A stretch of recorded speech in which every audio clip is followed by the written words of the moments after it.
Good evening and welcome to the national news broadcast on ChannelEye. We are ready to bring you the top stories from home and around the world. I'm Natalia Viravardhana. Hello there. Good evening. I'm Nikith Karunaratna. We'll start off by taking a look at the headlines. The President and the Prime Minister preside over the 12th National War Hero Commemoration ceremony. The Prime Minister says in Parliament that many amendments will be included in the Colombo Port City Economic Commission draft bill by taking into consideration the opinions of the majority and comrade parties. Another stock of 500,000 Sinopharm vaccines from China. Minister Namal Rajapaksa requests the youth to come forward to donate blood. A 16% setback in the Sri Lankan economy during the period the country was subjected to a lockdown last year. A record increase in the daily coronavirus-related deaths in India. And now the top story for tonight. President Gotabaya Rajapaksa has presided over the 12th National War Hero Commemoration ceremony in front of the monument of the heroic soldier in Battaramulla today. The ceremony was conducted in a simple but gallant manner. The Ranavira Authority has organized the event, giving prominence to health guidelines. Prime Minister Mahinda Rajapaksa has arrived at the venue following the arrivals of the Commanders-in-Chief of the three armed forces and guests of honor.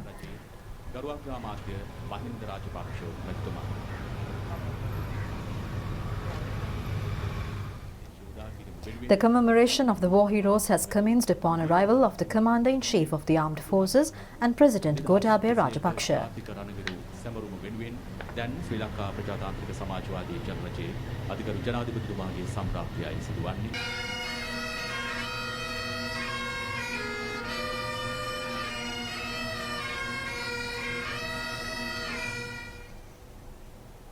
The heroic personnel of the three armed forces of Sri Lanka had defeated the LTTE on the 19th of May in the year 2009. 23,962 heroic soldiers of the Sri Lanka Army had sacrificed their lives on behalf of the motherland in the 26-year-old war against terrorism. 1,160 gallant personnel in the Sri Lanka Navy and 443 heroic personnel in the Sri Lanka Air Force had also laid down their lives on behalf of the country. In addition, 2,598 heroic personnel in the Sri Lanka Police Service and 446 gallant personnel in the Civil Defence Task Force had also sacrificed their lives on behalf of the motherland. More than 27,000 gallant soldiers had been disabled in the war. Thereafter, the national anthem was sung. A 2-minute silence has been maintained to commemorate the heroic armed forces personnel who had laid down their lives for the sake of the country and the people. Thereafter, the aircraft of the Sri Lanka Air Force have paid a floral tribute from the air when the army was engaged in paying their respects.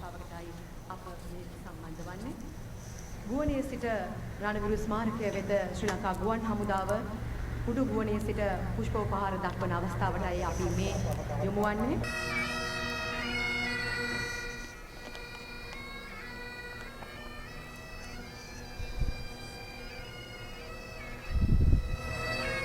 President Gotabaya Rajapaksa and Prime Minister Mahinda Rajapaksa have placed floral tributes in front of the War Heroes Monument.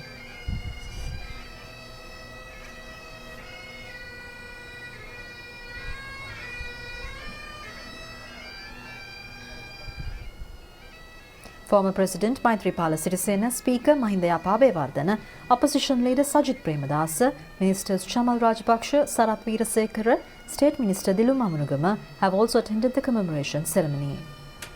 Thereafter, the Defence Secretary, Commanders-in-Chief of the three armed forces, the Inspector General of Police, Director General of the Civil Defence Department and members of the families of war heroes have placed floral bouquets in front of the monument and paid their respects.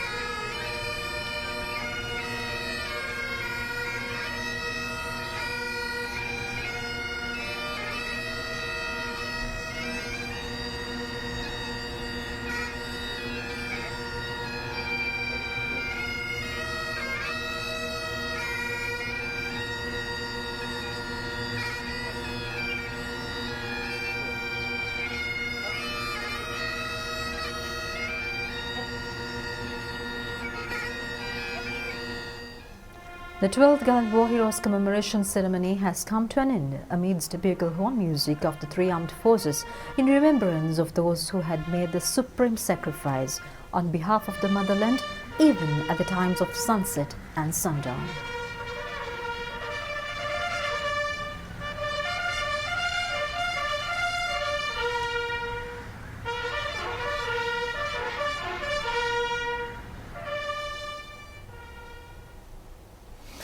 The parliamentary debate on the Colombo Port City Economic Commission draft bill has commenced today.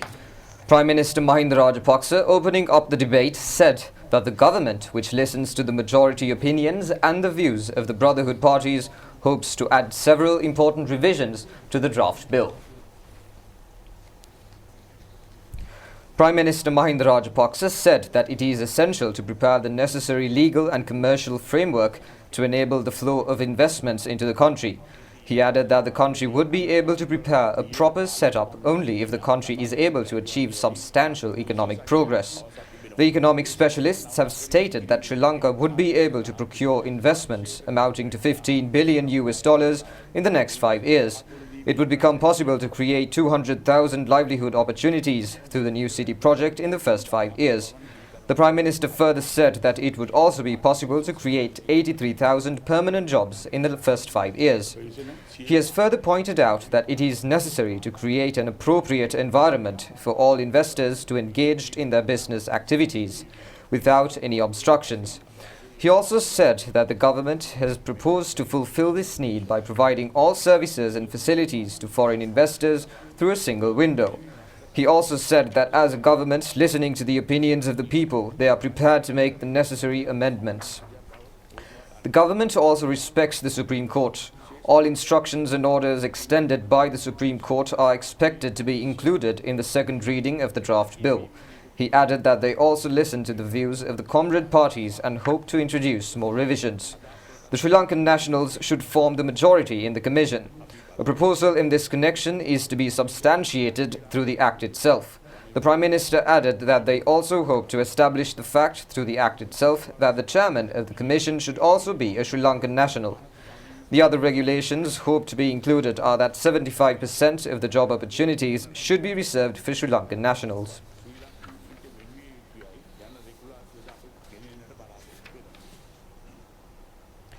The Ministry of Agriculture says that all economic centres in the island, including the Manning Market, will be kept closed during the period of travel restrictions. Therefore, the Ministry informs the farmers to refrain from engaging in harvesting their produce during these periods. This fact was disclosed at a media briefing held today. State Minister Shashendra Rajapaksa said that they have decided to close down all economic centres from 11 p.m. on Friday the 21st to 4 a.m. on Tuesday the 25th. He added that all economic centres will be kept open from 4 a.m. on Tuesday the 25th. They will be kept closed once again from 11 p.m. on Tuesday the 25th to 4 a.m. on Friday the 28th. The State Minister also said that permits will be issued for the relevant district secretaries and divisional secretaries to order lorries for the transportation of goods on Monday the 24th and also on Friday the 28th. He has further pointed out that when all economic centres remain open on 4 a.m. on the 24th, the centres should be filled with the necessary food stocks, including vegetables and fruits. The suppliers will be given the opportunity to replenish stocks of the necessary items on the 23rd. The allocation of times for the transportation activities will become applicable for the Manning Market as well. Minister Namal Rajapaksa requests all concerned to come to centres of the National Youth Brigades in the island in the upcoming week to donate blood. It has been reported that there is a shortage of blood in the blood bank due to COVID-19 pandemic. The minister has arrived at the National Blood Centre today and donated blood. Minister Namal Rajapaksa has commenced the blood donation program as a remedy to the blood shortage prevailing in the country as a result of the corona pandemic. The blood donation campaign is to be carried out throughout the island according to the health guidelines. The Ministry of Youth Affairs and Sports, the National Blood Centre, Community Police Unit, village committees and the National Youth Brigade are jointly implementing the program. State Minister Ajit Nawad Cabral says that the local economy has been subjected to a setback of 16% due to locking down of the country for 66 days last year as a result of the coronavirus pandemic. The State Minister, at a media briefing in Colombo this morning, further said that the country is unable to be drawn to such a situation once again. Sri Lanka's annual gross domestic product has exceeded 15,000 billion rupees. Accordingly, the daily income amounts to 41 billion rupees. If the country remained closed for some reason, the economy would incur a daily loss of 41 billion rupees. He added that, however, if the country managed to maintain essential services and several other services during such a period, the daily loss could be reduced to 15 billion rupees. Even under such circumstances, the country would incur a loss of 60 billion rupees in 4 days. State Minister Ajit Nawad Cabral said that if those receiving daily wages are unable to work for 1 day or for 10 days, the loss they would incur would amount to 5,000 rupees. As a result of the 66-day lockdown period from the end of March 2020, Sri Lanka has experienced an economic setback of 16%. This was a massive drawback. Due to this situation, Sri Lanka has recorded a minus 3.6% growth in the year 2020. State Minister Cabral added that the harmful repercussions of such developments have finally adversely affected the rupee value and interest rates. He has also pointed out that it is also a responsibility of the general public to safeguard the daily living without subjecting the country to lockdowns. Only through such actions would the country be balanced in all activities. The State Minister has stressed that Sri Lanka must go forward without being subjected to such setbacks once again. Senior politician Reginald Kure has been appointed as the new chairman of the Sri Lanka Rupavahini Corporation by the Minister of Mass Communication, Dr. Kelly Rambukwella. Minister Dr. Kelly Rambukwella has handed over the letter of appointment to Reginald Kure this morning. A group including Secretary to the Ministry of Mass Communication, Jagat P. Vijayveera. And thereafter, Mr. Reginald Kure has arrived at the Sri Lanka Rupavahini Corporation to assume duties in the new post. He was received at the entrance of the corporation by the senior management of the SLRC, headed by the Director General Ajit Naragala. The new chairman has commenced duties, giving prominence to all religious observances. Parliamentarian of the Sri Lanka Podujana Peramuna, Jayantha Katagoda, and a group of artists were also present on the occasion.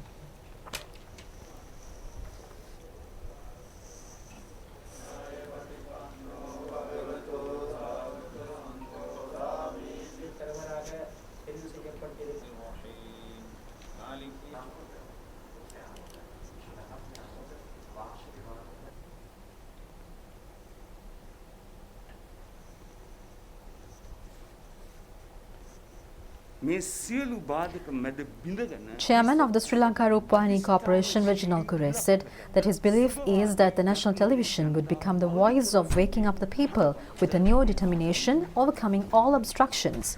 The new chairman also said we need to become good and strong, and in order to fulfill this objective, we need to develop the institute without being divided to parties and other affiliations.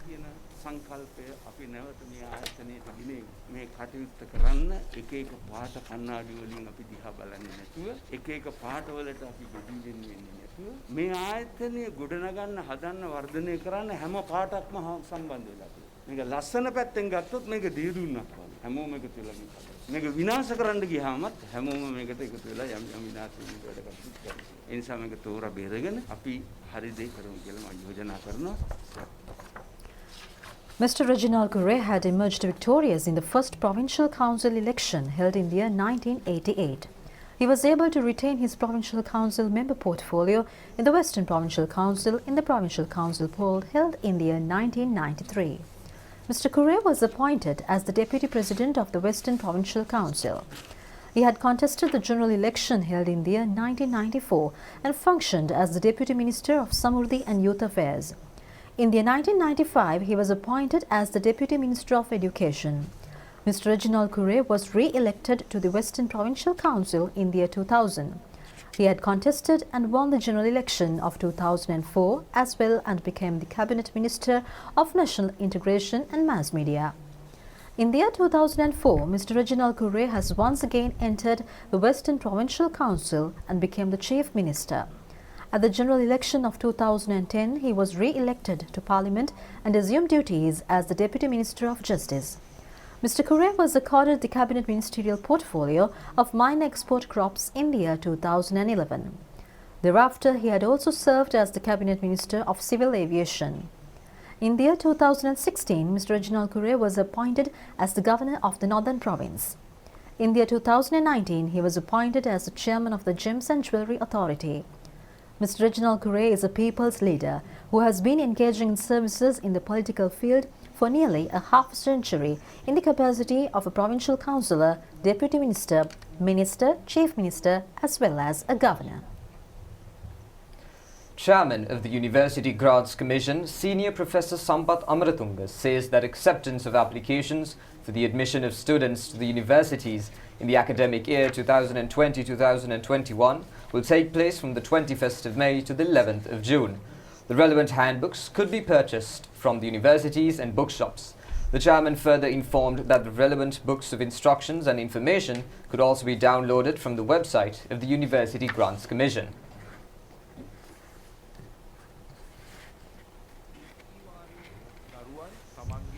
Chairman of the University Grants Commission, Senior Professor Sampath Amaratunga, said that it is compulsory for the student candidates to furnish their applications over the internet.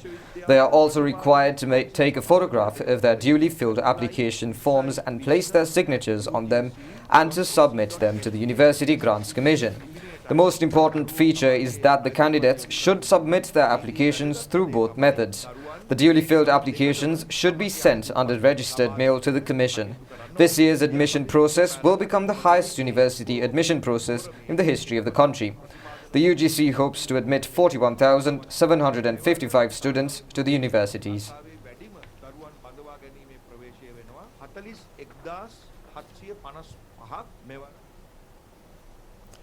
Meanwhile, India recorded the highest single-day death toll recorded by any country in the world after reporting 4,529 COVID-19 deaths in the last 24 hours as the virus spread into the country's vast hinterlands. The previous deadliest day for a single country was recorded in the United States in January when 4,468 people died. Many experts have indicated that the true number of deaths and infections of India is even higher, and evidence has emerged across the country of large numbers of people dying from COVID who have not been officially counted. Meanwhile, India reported 267,000 new cases yesterday, pushing the official case tally past 25 million, with more than 280,000 deaths. While infections seem to be slowing down in some of India's urban centres, including New Delhi and Mumbai, the virus is spreading in the countryside. Frustrations continue to grow in backwards parts in India, with the authorities for failing to bolster medical infrastructure following a virus wave last year, including securing sufficient supplies of oxygen and vaccines. Experts have suggested that the figures undercount the actual toll as testing is limited in some places, particularly in rural areas. Many patients who have died at home due to hospitals running out of beds are also typically left out of the official tally.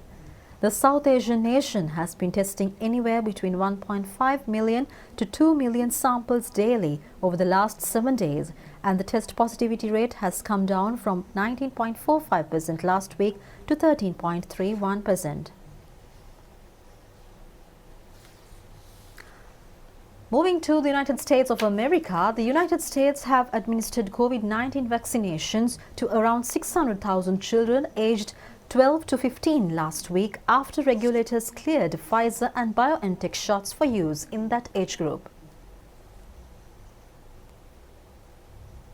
The past week has been a big week. The White House COVID-19 response team announced on Tuesday that since regulators cleared the Pfizer-BioNTech vaccine for 12 to 15-year-olds, around 600,000 in that age group have been vaccinated, in what CDC Director Rochelle Walensky has said is an important step for getting children back into schools and off to summer camps safely.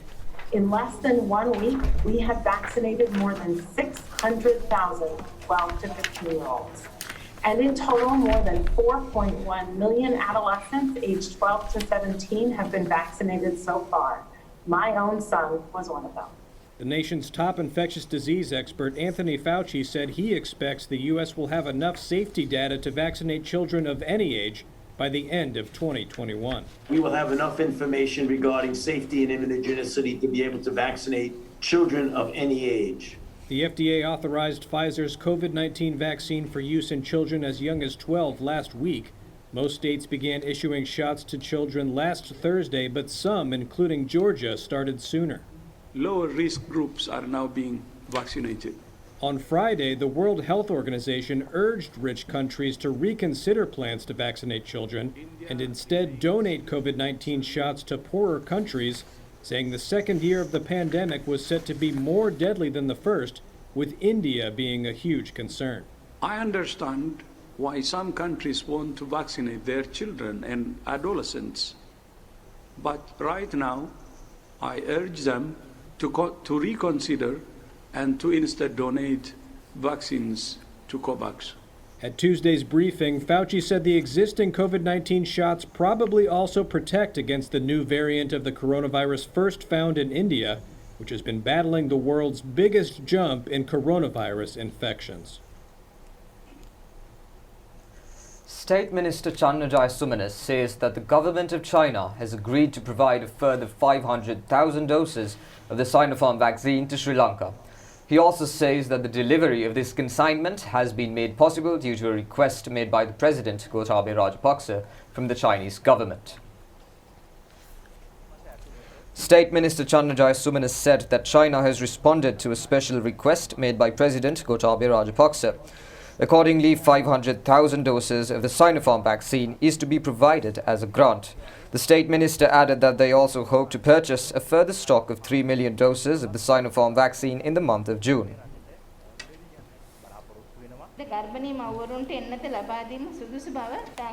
Meanwhile, Director of the Family Health Bureau, Specialist Physician Dr. Chitramali De Silva, said at a media briefing in Colombo today that it is appropriate to inoculate milk mothers and pregnant mothers with the COVID-19 vaccine.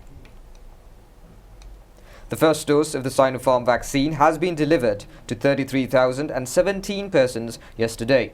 So far, 457,840 persons have been inoculated with this vaccine. 17 persons have been given the first dose of the Sputnik V vaccine yesterday. So far, 14,917 persons have been inoculated with the Sputnik V vaccine.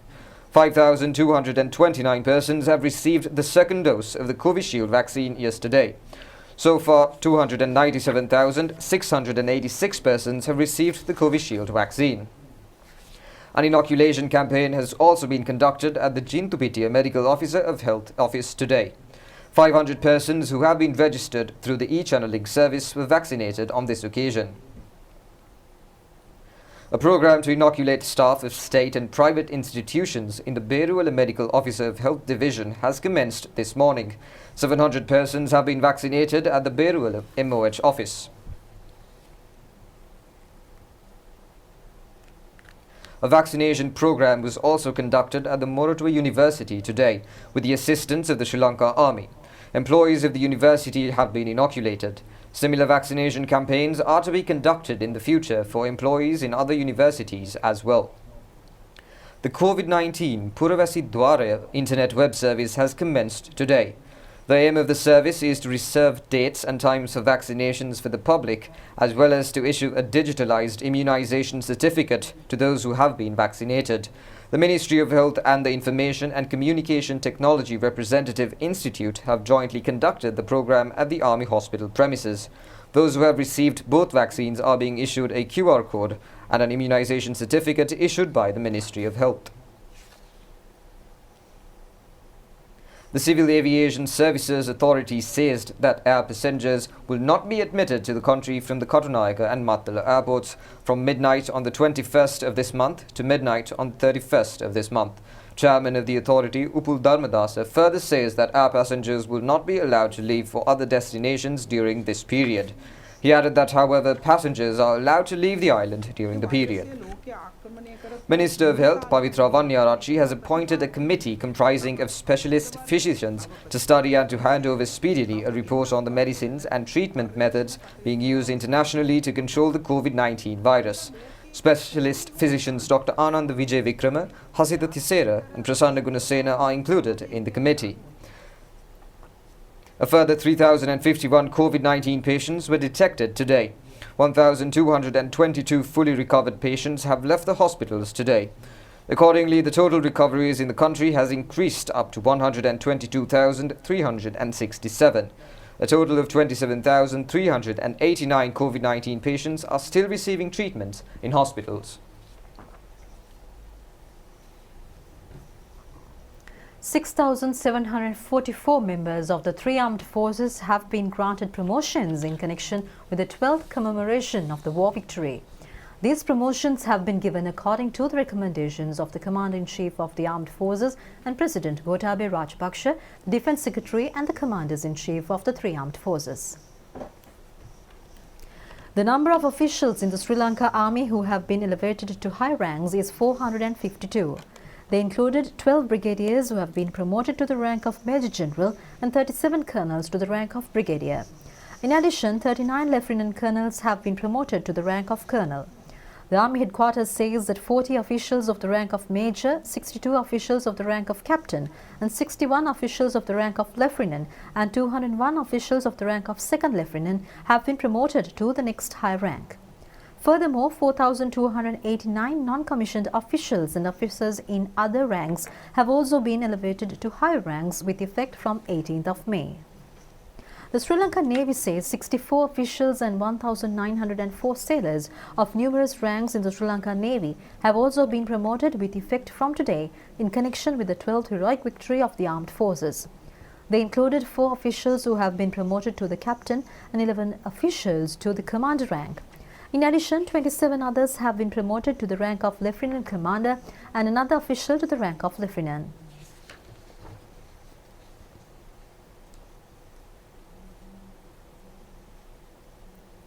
Meanwhile, the headquarters of the Sri Lanka Air Force says that 35 officials of the Sri Lanka Air Force have been promoted to the next high rank.